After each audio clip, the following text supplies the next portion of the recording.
প্রশ্নটিতে বলেছে একটি ত্রিভুজের দুটি কোণের পরিমাণ 35 ডিগ্রি 57 মিনিট 4 সেকেন্ড এবং 39 ডিগ্রি 2 মিনিট 56 সেকেন্ড হলে তৃতীয় কোণটির বৃত্তীয় মান কত। তাহলে এখানে যেহেতু দুটি কোণের মান দেওয়া আছে তাহলে আমরা লিখব কোণ দুটির সমষ্টি। কোণ দুটির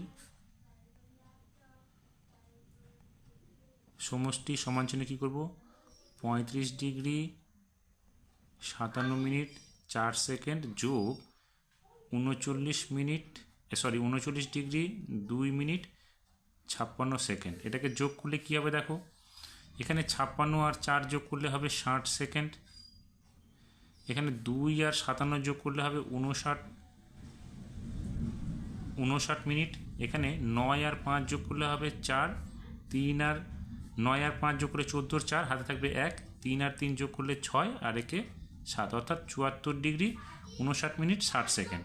তাহলে দেখো এখানে 60 সেকেন্ড থেকে 1 মিনিট এখানে এসে যোগ হয়ে যাবে, তাহলে কত হবে 74 ডিগ্রি 60 মিনিট হয়ে যাবে।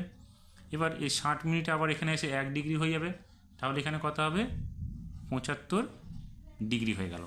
এবার দুটি কোণের সমষ্টি এত, তিনটি কোণের একটি ত্রিভুজের তিনটি কোণের সমষ্টি কত 180 ডিগ্রি, তাহলে তৃতীয় কোণটার মান কত হবে 180 ডিগ্রি থেকে আমরা দুটি কোণের সমষ্টিকে বাদ দিয়ে দিব। তাহলে লিখব অতএব তৃতীয় কোণটির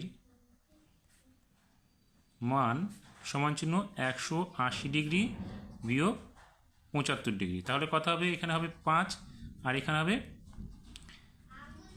5, এখানে হলো 5, 7 রেখে 8 হলো, তাহলে 0, অর্থাৎ 105 ডিগ্রি হবে। এবার আমাদের বলেছে কি তৃতীয় কোণটির বৃত্তীয়মান বের করতে বলেছে, তাহলে তৃতীয় কোণটির বৃত্তীয়মান কী হবে, তাহলে অতএব তৃতীয় কোণটির বৃত্তীয়মান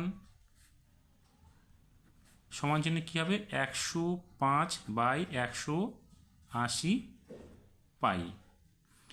এবার কাটাকাটি করলে দেখো 15 দিয়ে যদি কাটি তাহলে এখানে কত হবে 7, 15 105 আর 15 দিয়ে কাটলে এটা হবে 12, তাহলে কত হলো আমাদের, তাহলে হলো 7 পাই/12।